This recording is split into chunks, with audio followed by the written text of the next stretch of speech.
Hello and welcome to this video in which I'll be explaining what my game is and its most important features.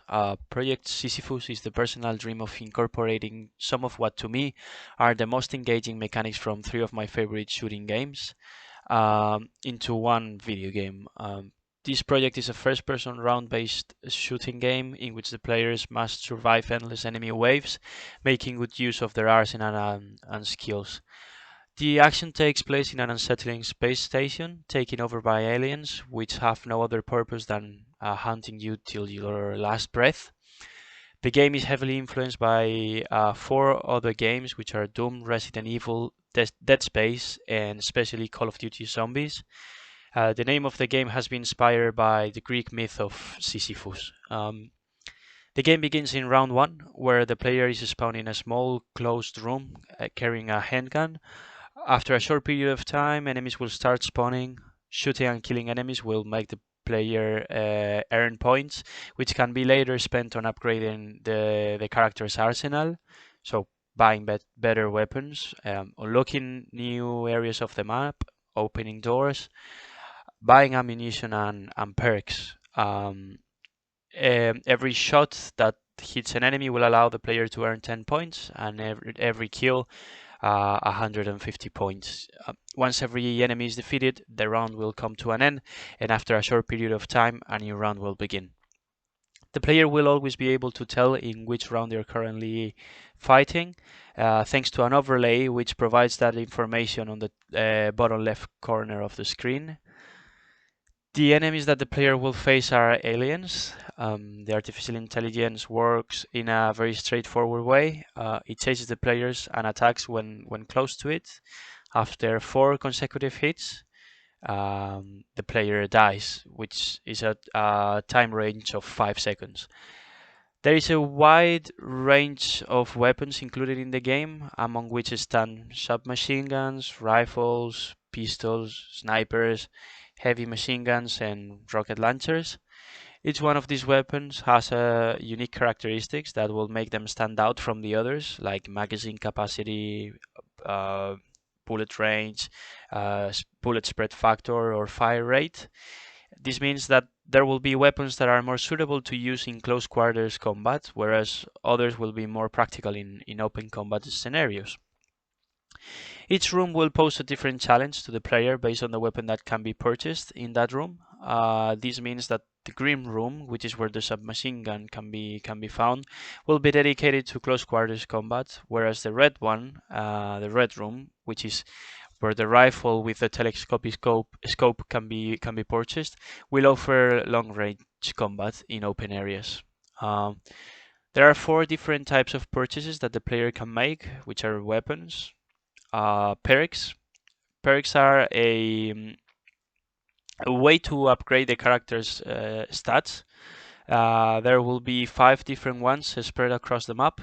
The red one costs 4,500 points and increases the health by 25%.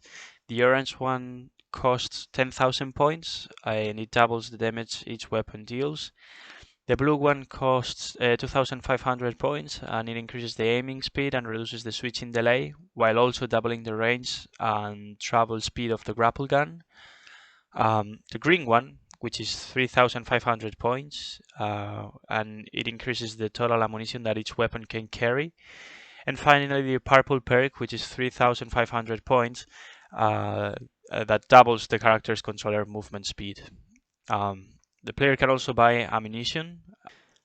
The last purchase the player can make are the doors. Once the player pays for a door, a new playable area of the map will be unlocked.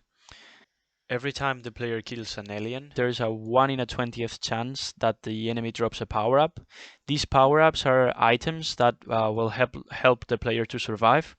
There will be 4 different ones. The insta-kill, which will reduce the enemy's health to 1 for a 20-second period, meaning that you can kill any enemy with just 1 bullet during those 20 seconds. The max ammo, a power-up that will refill the character weapon's ammunition. The points power-up, which will grant the player 500 points. And lastly, the double points power up, which will allow the player to earn twice as many points for also a 20-second period of time.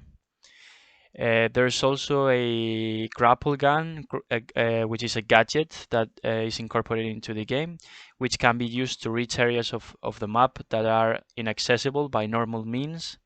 It will be equipped as every other weapon, becoming part of the character's arsenal. The range is 30 meters, and the speed at which the player travels along the cable is 10 meters per second. As far as the user interface is concerned, it's a combination of diegetic user interface, as the information that the game provides about the ammunition left is displayed in a screen that is part of the weapon. It's non-diegetic for the perks that have been bought, which are the color dots, and the power-ups that are active, as well as for the points, rounds, and kills. And lastly, it's meta for the player's health. This means that as the character's health goes down, the edges of the screen will start becoming red, and that is how the player can tell how low on health the character is. Um, there is also a menu system incorporated into the game. There are two types of menus. One that is a main menu that should let the player play and exit the game. There is also a play pause menu that lets the player stop the game, go back to the main menu, and exit the game too. And lastly, there's a power switch mechanic that allows the player to turn the lights of the space station on. With that being said, I will be showing now some minutes of gameplay.